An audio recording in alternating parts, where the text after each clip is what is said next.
Chapter 2. However, after some days he again entered into Capernaum, and the word spread that he was at home. And so many gathered that there was no more room, not even around the door, and he began to speak the word to them. And they brought him a paralytic carried by 4 men. But they could not bring him right to Jesus because of the crowd. So they removed the roof above Jesus, and after digging an opening, they lowered the stretcher on which the paralytic was lying.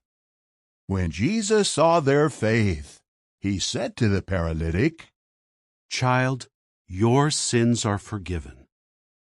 Now some of the scribes were there, sitting and reasoning in their hearts, "Why is this man talking this way?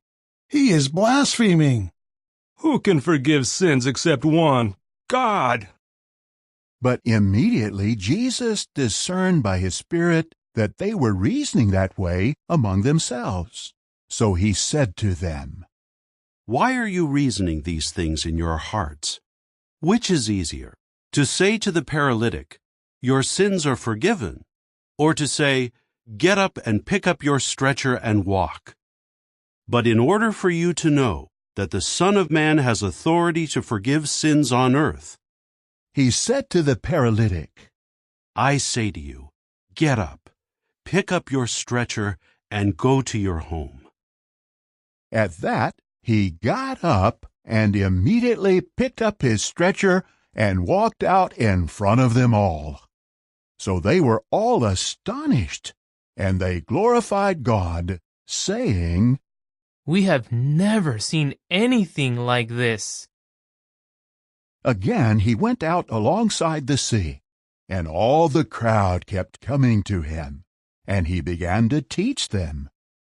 And as he was passing by, he caught sight of Levi, the son of Alphaeus, sitting at the tax office, and he said to him, Be my follower.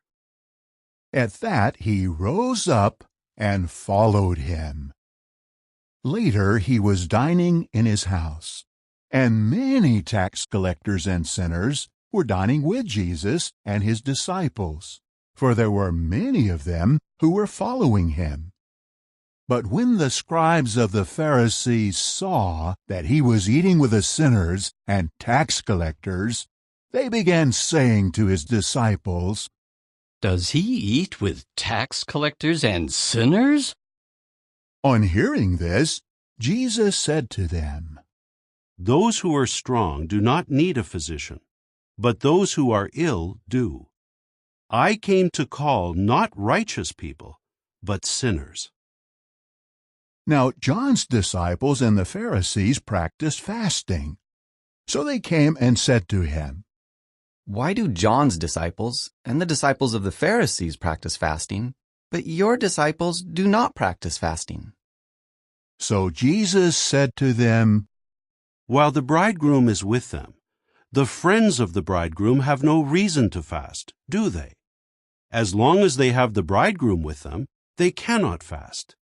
But days will come when the bridegroom will be taken away from them, and then they will fast on that day. Nobody sews a patch of unshrunk cloth on an old outer garment. If he does, the new piece pulls away from the old, and the tear becomes worse. Also, no one puts new wine into old wineskins. If he does, the wine will burst the skins, and the wine is lost as well as the skins.